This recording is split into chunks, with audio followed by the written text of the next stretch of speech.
বিবাহসূত্রে নবদ্বীপে থাকা আর একটা ঘাট পার হলেই পৌঁছে যাওয়া যায় নবদ্বীপ থেকে মায়াপুর ইস্কনে। মাঝে মাঝেই রবিবারের একটা ছুটির দিন ধরে আমরা চলে যাই মায়াপুরে। বিকেল 4টে থেকে সন্ধ্যা 8টা পর্যন্ত নিজেদের মতো করে সময়টা কাটাই। আজকেও সেরকমই একটা দিন। বাড়ি থেকে বেরোতেই মুষলধারায় বৃষ্টি শুরু হয়ে গেছে, তবে বৃষ্টিটা এখন থেমেছে, কিন্তু পরিবেশটা হয়ে গেছে ভারী সুন্দর। একজন বই বিক্রেতার কাছ থেকে এই অষ্টোত্তর শতনামের বইটা আমরা কিনেছি। সন্ধ্যা হতেই একটু খিদে খিদে পেয়েছিল আর আমরা চলে গেছিলাম গোবিন্দ রেস্টুরেন্টে। এই রেস্টুরেন্ট থেকে আমার ধোসাটা খেতেই ভালো লাগে, আর আজকে অর্ডার দিয়েছিলাম পনির ধোসা। একটু অন্যরকম, মানে আগে কখনো খাওয়া হয়নি সেভাবে আর কি।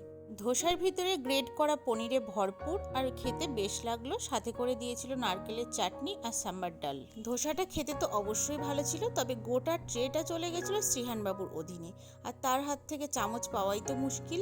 আমার এই ধোসাটা খেয়ে মনে হলো ধোসার যে ক্রিস্পি ভাবটা সেটাই পনির দেওয়াতে একদমই চলে যায়।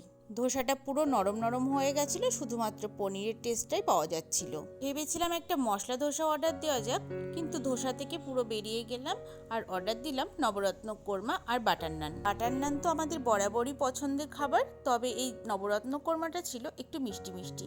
আমি একটু ঝাল খেতে পছন্দ করি, তবে যারা মিষ্টি খেতে ভালোবাসে তাদের কাছে এটা খুবই ভালো লাগবে। খাওয়া দাওয়া সেরে কিছুক্ষণ বসে আমরা এগিয়ে গেলাম ভজন কুঠিরের দিকে। আমরা প্রতিবারই যখন আসি ওখানে একটু সময় কাটাই, তারপরে বাড়ির দিকে রওনা দিই।